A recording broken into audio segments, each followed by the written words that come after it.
یہ فرمائیے گا جہان آپ موجود ہیں، ارشاد فرمائیے گا مکر و فریب سے کیسے بچیں؟ اب سوال یہ ہے کیسے پہچانیں ایسے لوگوں کو، کس طرح سے اپنے آپ کو محفوظ رکھیں؟ فرمائیے گا۔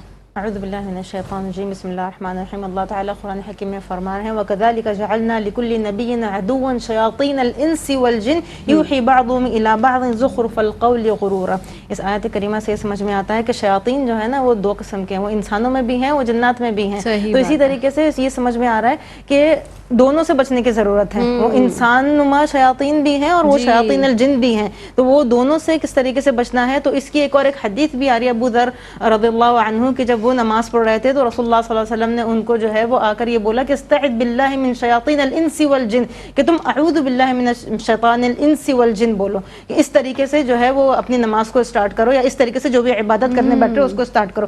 تو وہ رسول اللہ صلی اللہ علیہ وسلم سے سوال کرتے ہیں، رسول اللہ صلی اللہ علیہ وسلم کیا انسانوں میں بھی شیاطین ہوتے ہیں؟ تو وہ فرما رہے ہیں بلا، اور وہ بلا یعنی ہاں وہ ہوتے ہیں، اور وہ جو جنات کے شیاطین ہیں ان سے بھی زیادہ خطرناک ہیں جو انسانوں کے شیاطین ہیں، کیونکہ وہ بالکل صحیح بات ہے، بالکل۔ اور آپ یہ دیکھیں کہ وہ کون ہوتے ہیں، وہ لوگ ہوتے ہیں زیادہ تر جو کسی انسان کو اچھا کام کرتے ہوئے دیکھ کے پریشان ہو جاتے ہیں کیونکہ ان سے خود نہیں ہو رہا ہے۔ تو زیادہ تر آپ یہ دیکھیں گے کہ اگر منافقین کی بات ہو رہی ہے، کفار کی بات ہو رہی ہے، تو وہ اپنے اندر یہ جانتے بھی ہیں کہ جو مسلمین ہیں، جو مؤمنین ہیں، جو اللہ پر توکل کر رہے ہیں، جو اچھے کام کر رہے ہیں، ان کو جانتے ہیں کہ اچھا کر رہے ہیں، ان کے ان کاموں میں رکاوٹ ڈالنے کے لیے ان کے سارے اقدامات ہوتے ہیں، ساری ان کی سوچیں ہوتی ہیں، تو اس وجہ سے ان کو جو ہے وہ شیاطین الانس کہا گیا ہے۔ اور جو ہے وہ انسان اس چیز سے بچے گا کیسے؟ وہ اس طریقے سے بچے گا کہ وہ اللہ تعالیٰ پر کامل توکل کر لے، کیونکہ ہم کسی انسان کی سوچ تو نہ پڑھ سکتے ہیں، نہ سمجھ سکتے ہیں، نہ اس کے دل کے حال کو سمجھ سکتے ہیں، ہم صرف اللہ تعالیٰ سے ہی مانگ سکتے ہیں۔ وَمَن يَتَوَكَّلْ عَلَى اللَّهِ فَهُوَ حَسْبُهُ۔ تو اگر اللہ تعالیٰ پہ توکل کر لیا تو اللہ تعالیٰ ہی پھر تمہارے لیے کافی ہے۔ فَهُوَ حَسْبُهُ کس طریقے سے؟ جس طریقے سے کہ آنکھ بند کر کے ابراہیم علیہ السلام آگ میں کود گئے، پھر وہ آگ کیا ہو گئی؟ کونی بردًا وسلاما علی ابراہیم، تو پھر وہ ابراہیم علیہ السلام کے اوپر پوری سلامتی ہو گئی۔ 100 اونٹ کی جو ہے وہ انعام رکھا جا رہا ہے رسول اللہ صلی اللہ علیہ وسلم کے لیے، لیکن جب رسول اللہ صلی اللہ علیہ وسلم وہاں سے گزر رہے ہیں تو سب لوگ اندھے ہو جاتے ہیں۔ گھوڑا جو ہے وہ سراقہ بن مالک کا وہ بار بار اپنا راستہ تبدیل کر رہا ہے، وہ گر رہا ہے، وہ لڑکھڑا رہا ہے، تو کیا؟ کیونکہ اللہ تعالیٰ پر توکل ہے۔ کیا انہوں نے خود سے اقدامات کیے تھے؟ اس میں ایک چیز یہ بھی بتاؤں گی کہ کچھ ایسے لوگ ہیں جو میرا یہ خیال ہے کہ تھوڑا بہت اہل العلم بھی ہیں، جو تھوڑے سمجھدار بھی ہیں، وہ کہتے ہیں ان اللہ لا یغیر ما بقوم حتی یغیروا ما بانفسہم۔ تو بہت ساری ایسی دیکھیں یہ چیز بھی اپنی جگہ پر ہے کہ آپ کو خود سے بھی سمجھداری کا مظاہرہ کرنا ہے، خود سے بھی کوشش کرنی ہے، لیکن انسان کو یہ بھی سمجھ میں اپنے رکھنا چاہیے کہ آپ سب کچھ نہیں کر سکتے ہیں۔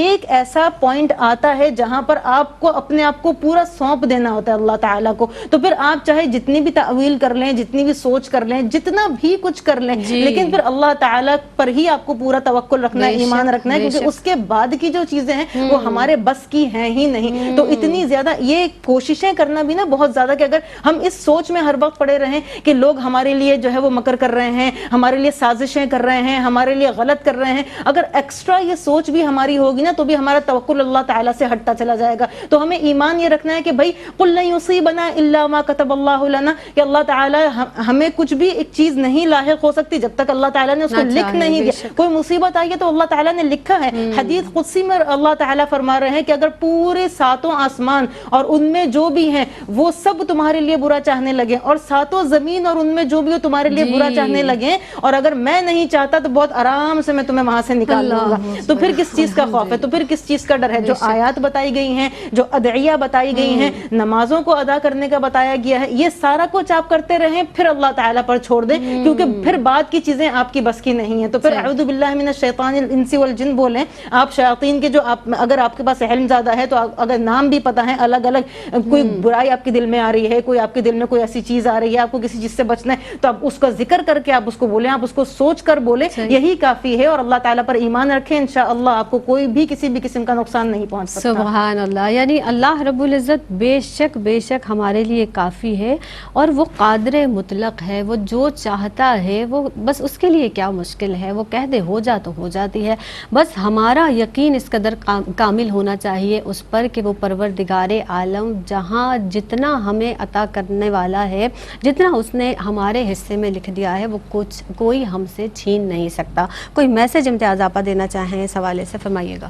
ضرور زینب، بہت اچھی گفتگو رہی۔ میں اس کو وائنڈ اپ کرتے ہوئے یہ ضرور کہوں گی کہ دیکھیں، ایک تو ہے دوسروں کے مکر اور فریب سے بچنا، ایک ہے کہ دوسروں کو مکر اور فریب مت دیں۔ صحیح ہے۔ تو ہمیں خود اس چیز سے بچنا ہے، یہ برائی ہے اور اللہ رب العزت کو سخت ناپسند ہے، اس لیے اس وعیدوں کا بھی ذکر آیا۔